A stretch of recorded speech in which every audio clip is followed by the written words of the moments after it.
petit.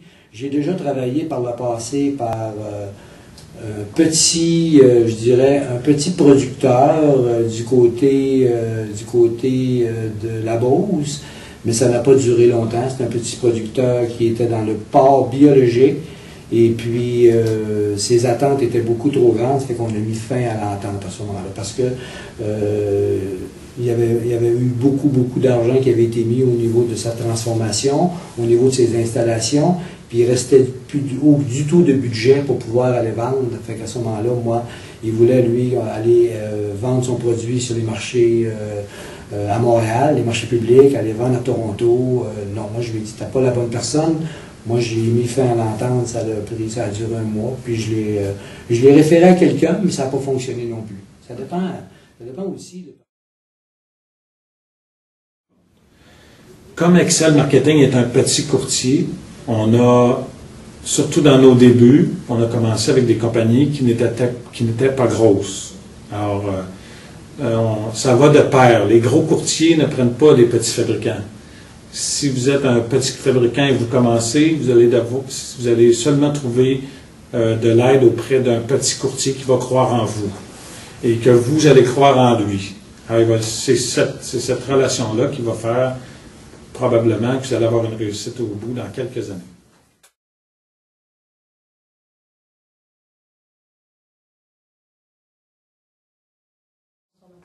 C'est avantageux, oui, si le petit producteur ou le petit transformateur est honnête, puis il veut aussi travailler avec un courtier. C'est avantageux dans le sens que c'est avantageux pour surtout le producteur, parce que le petit producteur ou le petit transformateur, on sait qu'il n'y a pas les budgets, puis il n'y a pas la force de vente pour payer les coûts que ça peut demander pour aller faire de la représentation, vendre des produits. Donc, avec un courtier, ça peut donner, ça peut minimiser les coûts, puis c'est intéressant pour les deux. La petite entreprise, elle débute, ou elle a débuté il y a 3-4 mois, elle fait ses produits, et puis ses coûts sont limités à ce moment-là en fonction des ventes. Fait que, je vais vous donner un exemple. Moi, j'ai débuté avec une entreprise de Montréal il y a 4 ans, un petit transformateur de charcuterie, et puis il n'était pas connu du tout dans l'Est. Le but, c'était de développer l'Est du Québec. Et puis ça m'a pris 1 an et demi avant de monter un volume d'environ 25-30 000 $ de vente par mois. Mais au début, ben, je vendais peut-être 1 000 par mois. Ça fait qu'à un pourcentage, par exemple, dans les normes normales, là, de 5 ben, ça fait 50 $ de paye. Sauf que quand on arrive à des volumes de 25, puis là on monte, ben, les chèques sont beaucoup plus intéressants. C'est correct aussi parce que ça reste que le courtier, d'abord c'est son travail, ça lui prend un salaire, mais il est payé en fonction des résultats. Alors, s'il vend 100 000, puis il est à 5 ben, ça lui fait 5 000 de salaire dans le mois, sauf que le transformateur, ben, il vend au-dessus d'1 million, il vend 100 000 par année. Et puis, il y a eu des...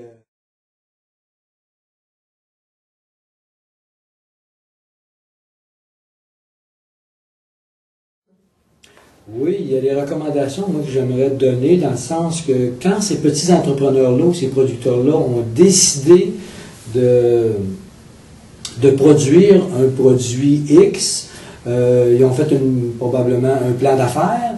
Dans le plan d'affaires, ils ont présenté ça à une institution bancaire ou à un institut gouvernemental pour pouvoir produire un produit dans un tel secteur. Souvent, je l'ai vu parce que j'ai été approché par la BDF encore l'an passé, qui est assez gros, qui aide beaucoup des transformateurs du côté de, moi c'était de l'île de Montréal. Il avait prévu aucun budget dans son plan d'affaires pour vendre le produit. Donc, quand moi j'ai été appelé, c'est que le producteur, il transformait, tout était dans les boîtes, mais sur le bord de la porte de l'entreprise. Tout était arrêté là. Alors moi, je me dis qu'un petit, peu importe, un petit ou normalement c'est des petits producteurs, doit essayer de prévoir un petit peu dans son plan d'affaires, dans ses budgets, un peu de sous pour aller faire une mise en marché. Alors, il n'est pas obligé d'engager un représentant à 50 000 par année. Il peut se prendre un courtier, puis c'est pas parce qu'il va payer 500, 1000 ou 2000 $ par mois pour aller voir le marché, pour essayer de vendre son produit, que ça va le ruiner. Mais il y en a qui n'ont pas de budget du tout. De un. De deux, au niveau des petits entrepreneurs ou les petits producteurs, moi je dirais, Avant de lancer un produit, c'est d'aller voir qu'est-ce qu'il y a sur le marché. Je vais vous donner l'exemple, par exemple, qu'on voit souvent, un croton. Ben, beaucoup de boucheries font des crotons, beaucoup d'entreprises manufacturières font des crotons, il y a des producteurs qui font des crotons, donc vous vous ramassez, vous en avez 32 sortes. Fait que c'est difficile après ça d'essayer de se démarquer. On sait qu'on dit, moi j'ai un produit unique parce qu'il peut être bio, il peut être juste à partir d'un produit beaucoup plus viandé ou beaucoup plus protéiné. Ça, on sait ça. Ça reste que le nom lui-même, il demeure quand même là, le nom croton. Ben, c'est d'essayer, pour se démarquer, de trouver quelque chose, moi je dirais quelque chose qui n'existe pas. C'est difficile de dire ça, mais quelque chose qui n'existe pas ou qui ne se fait pas. À ce moment-là, ben, quand on a un produit qui peut se démarquer, ça peut quand même être le croton, mais si il se démarque parce qu'il y a des propriétés beaucoup plus avancées qu'un autre, parce qu'il ne faut pas avoir peur d'un produit qui est beaucoup plus avancé, qui coûte beaucoup plus cher. Moi, j'en ai un de mes produits dans les trois, là, c'est 70% plus cher que toute la compétition. Je n'ai aucunement peur de ce produit-là. Il y a un marché pour ça, et il s'agit d'aller le vendre de la bonne façon. Alors, le vendre de la bonne façon, c'est pas juste d'arriver, de prendre un produit, d'aller cogner à la porte, monsieur le boucher, monsieur la boucherie, monsieur le petit épicier, voilà un produit, je vous le mets dans la tablette. Ça, c'est ce que tout le monde fait. Ça, c'est ce que beaucoup de gens dans la vente font, ce que beaucoup de courtiers font. C'est ce que moi, je ne fais pas. Moi, quand j'ouvre un point de vente, comme là, j'ai des nouveaux clients qui se sont ajoutés dans cet automne. J'ai 9 nouveaux clients, dont 2 ce matin que j'ai fait avant de venir ici. Puis les clients ont dit, tu m'envoies ton produit la semaine prochaine. Non. On a regardé la possibilité que moi, je puisse aller dans son magasin, m'installer dans son magasin une journée, une de ces bonnes journées, sauf le samedi, dimanche, parce que moi, je trouve que ce n'est pas des bonnes journées, soit jeudi ou vendredi. Et puis, je m'installe là, je fais goûter le produit face à la tablette, là où est placé le produit. Parce qu'on sait que le consommateur, par habitude, quand il entre faire ses achats, que ce soit une boucherie, que ce soit des halles, que ce soit des marchés ou une épicerie, il s'en va avec une liste puis il passe tout droit. Alors, si on a des nouveaux produits qui sont mis en tablette, sont souvent des fois non visibles parce qu'ils sont noyés à même la grosseur du comptoir, on ne les voit pas. Alors moi, quand j'ai débuté, il y a 5 ans, je me suis dit, je ne ferai pas ça. Il n'y a aucun client détail qui aura mon produit avant que moi j'aie été l'introduire. C'est ce que je fais.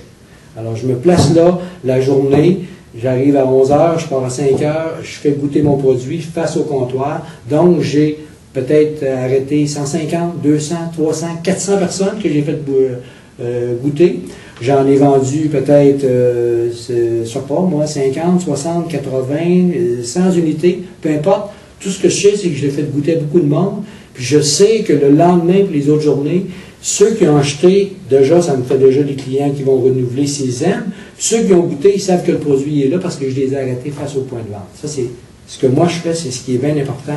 C'est ce qu'un petit producteur devrait savoir. Et non pas juste mettre un produit en comptoir en disant j'ai un bon produit, puis que le produit soit mis disons, dans un comptoir, là où ça se perd, puis que les gens vont prendre des fois le contenant, puis ils vont commencer à lire sans qu'ils aient aucune instruction. Tandis que moi, je suis là, je leur parle du produit, ils l'ont dans les mains, je leur dis, vous ne savez pas c'est quoi, je vais vous l'expliquer.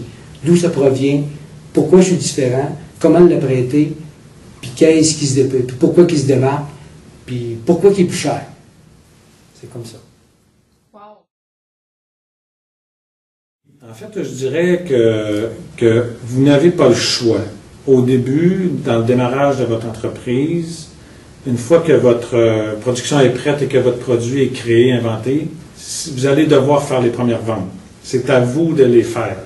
Vous devez amener un bagage de vente à un courtier. Ça, c'est probablement la première étape qu'il faut faire.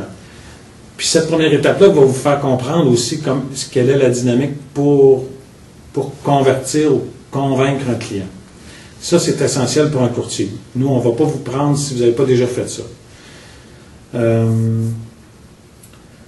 Aussi, je dirais, n'hésitez pas à parler à des courtiers. On n'est pas des gens avares de ce qu'on sait. Je ne crois pas, en tout cas. Moi, dans notre domaine, dans les courtiers que je connais, je les connais tous, là. On n'est pas des gens, on est souvent occupés, on est souvent pressés, même débordés, mais on est quand même des gens qui aiment communiquer ce qu'on a. Si on peut vous aider, ça va nous faire plaisir de vous communiquer une information. Il m'arrive même parfois d'accepter un dîner ou d'échanger un tarif horaire pour quelques heures de rencontre, pour qu'on puisse vous dire ce qu'on pense de votre entreprise. Et on charge 100 $ de l'heure pour faire ça, ou peu importe, c'est pas une question d'argent, c'est une question de déplacement ou de temps. Et on est content de le faire. Maintenant, de là à accepter un fabricant nouveau et le prendre sous notre charge, pour nous, c'est une responsabilité. Là. Si on prend un fabricant ou quelqu'un qui démarre une entreprise ou qui est déjà établi dans un secteur et qui veut se faire connaître dans toute la province, par exemple, alors quand on s'engage envers cette entreprise-là, c'est une vraie relation. C'est souvent pas pour du court terme. Au contraire, c'est souvent pour du très long terme. Super. Merci beaucoup. Merci, bienvenue.